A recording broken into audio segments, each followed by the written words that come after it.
everybody? Welcome to the Comic Game Movie Show. My name is Deshaun, and today I'm here to review the new, latest released Marvel video game, The Midnight Suns, based on the classic Marvel comic of the same name. Many of you who follow me probably know a lot about Marvel and the comics, and you know that The Midnight Suns is sort of the Marvel supernatural Avengers, so to speak.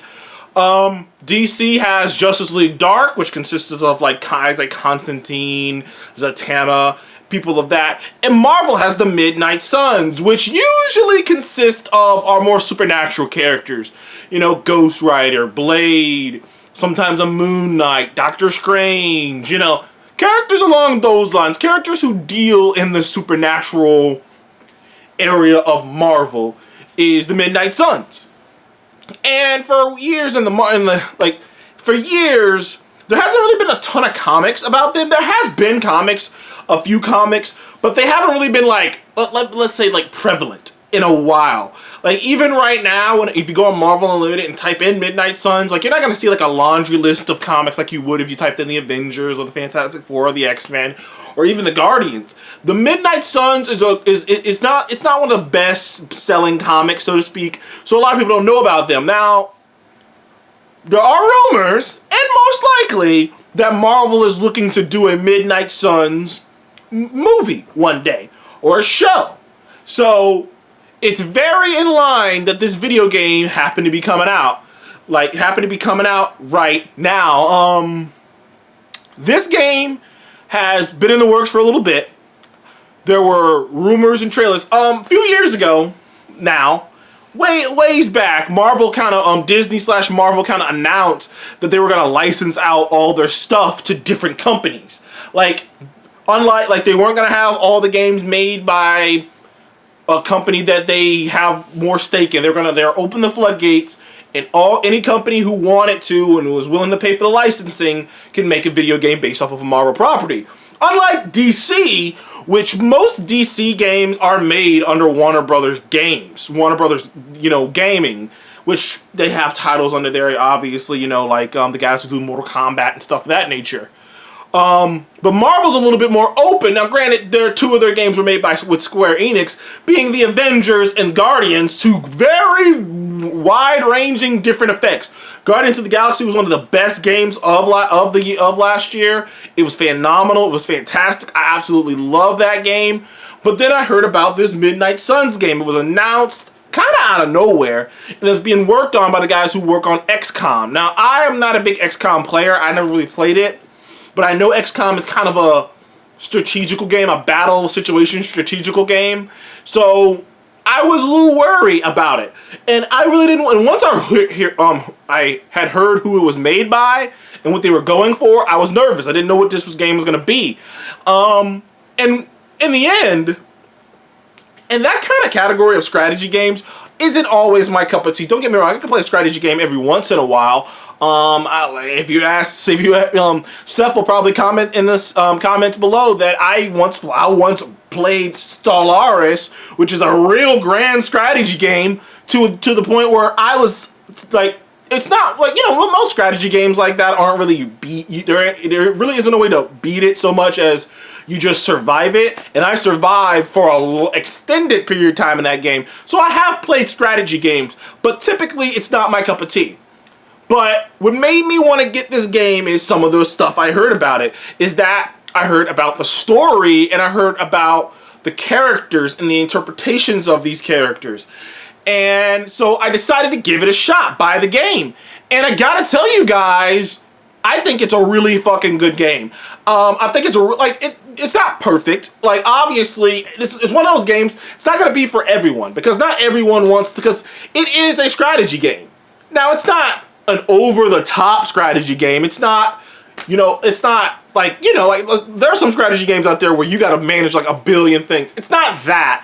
Really, it's kind of like Final Fantasy, like old classic Final Fantasy, except with a card aspect to it. And the card system they have in the game that's the deal breaker. And me personally, I'm a fan of story, I'm a fan of characters, and the story and the characters are so well done. I mean, you have all the classes. You got Doctor Strange, you got Iron Man, you got Spider-Man, you got Matt, you got some deep cuts like Nico Minoru and Magic and Robbie Reyes, Ghost Rider. Like I say, there are, and all the characterizations, you even have Blade in here. All the I enjoy all the characterizations. I enjoy all these interpretations of these different Marvel characters. In many ways, this game makes me harken back to one of my all-time favorite Marvel games. Marvel game that, like, really stoked the fire of my love for Marvel itself, which was Marvel Ultimate Alliance, the original Marvel Ultimate Alliance. Really stoked the fire for me and my enjoyment of Marvel, because just being soaked into this world and the myths and the stories and these different characters and their interactions and their interplay, it really made me like, man, I just want to read more about these comics. I want to read more about these comics. It made me more, and this does the same thing to me. Like, when you go back, because the main game, like the base of the game, takes place in this place called the Abbey, which is in a mystical pocket dimension universe. But all the characters are here, set up for base, and you create your own character called the Hunter. Now, the Hunter is the child, depending on which gender you choose, of the big bad guy of this game called Lilith. Yes, that Lilith. Hydra, go figure, wakes up Lilith. Lilith goes on a rampage, try to take over the world, or as far in the story as I've been, that's the vibe of it. And you, as her son, and the only person who can stop her, is awakened, and you can design your character and design what he looks like. But once you are awakened, you're in the Abbey, and all these superheroes are around you, the Avengers, and like I said, the modern day version of the Midnight Suns and whatnot. And you interact with all the characters, and you build relationships with Iron Man and Captain Marvel and Spider-Man. And the better relationship you have with them, it gives you attributes in battle. Sorry, real gassy today.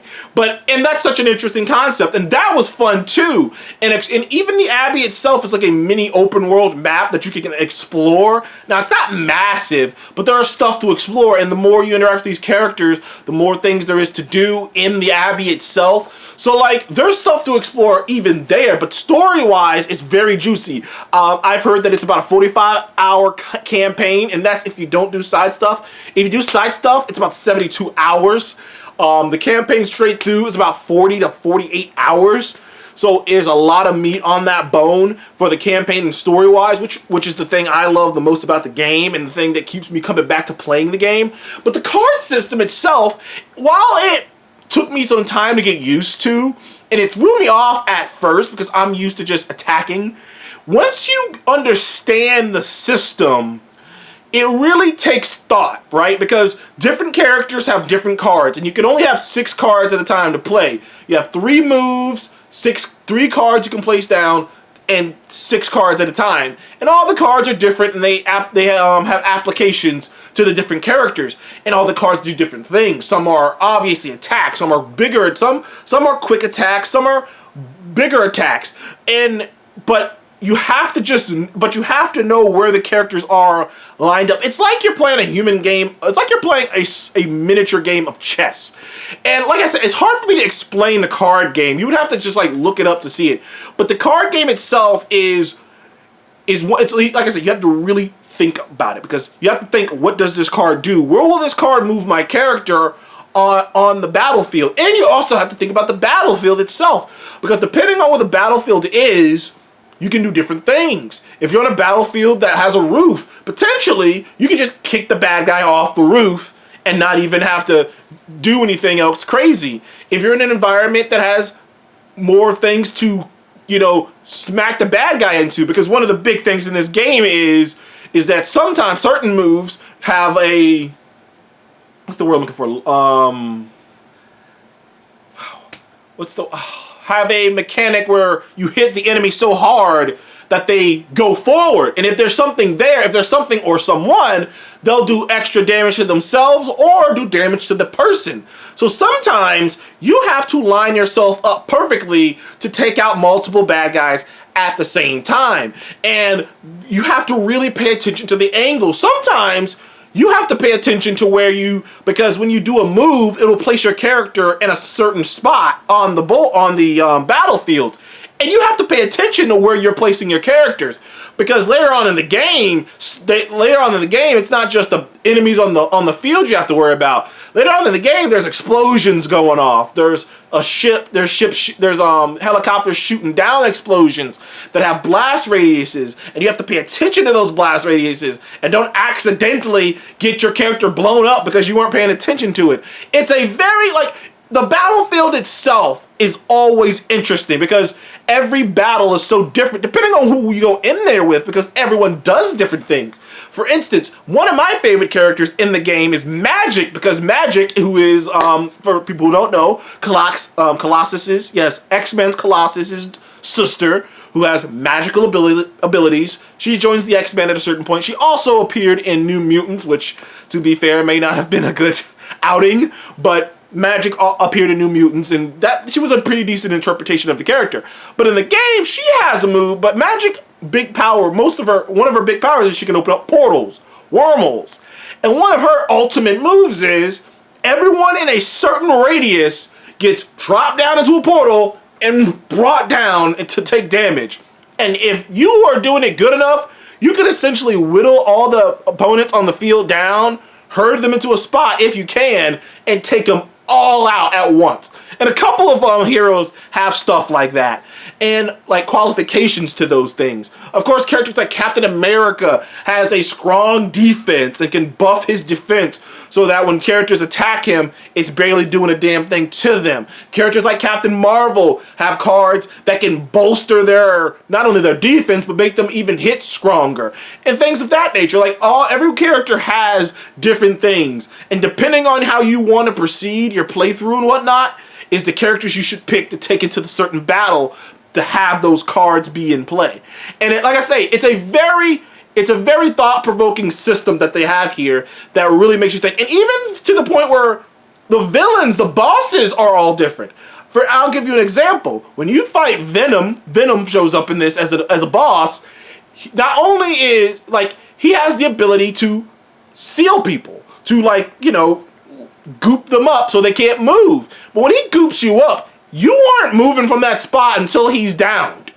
Until he is down, whoever's gooped up can't move. Now, it doesn't seem like he can do it multiple times, but until you're down, whoever he goops is basically out of the fight. And then you have characters like Crossbones, who's in this, who can throw different types of grenades that make with massive blast radiuses. So you have to really just move your character. You have to try to get your characters out of that radius, or they might die. Every boss has something different that makes the challenge unique. Sabretooth also, you fight Sabretooth as a boss. He can attack multiple times. He has multiple turns.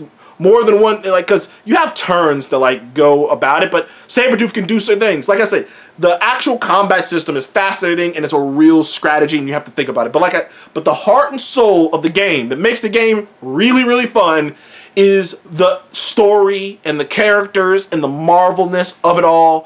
It really feels like a comic book. It really feels like something that could have been written and been a comic book. Maybe not a movie. Maybe it's a little too over the top to be a movie, but a comic book, a cartoon show, an animated series, it could really be that. And overall, that really takes it for me. I give Marvel's Midnight Suns, I give it an 8.5. I'm not sure if I'd give it a 9 or 10, because like I said, the combat system can be a bit weird. I don't think the combat system would be for everybody. Also, the Abbey itself is very limited, and I agree with some people who have said that while I enjoy the Abbey and the interactions with all the characters, it does kind of feel like some clubhouse. It feels less like a big, we're hunkering down and we're the last stand against. It feels less like that and feels more like some clubhouse where you just so happen to be with all the latest Avengers. But other than that, I am enjoying the hell out of Midnight Suns. If you are a huge Marvel fan, particularly a fan of the supernatural side of Marvel, do yourself a favor and play Midnight Suns. I doubt you will be disappointed. Thank you guys for joining the Comic Game Movie Show. Please like, subscribe, and I will see you guys on the next one. Goodbye.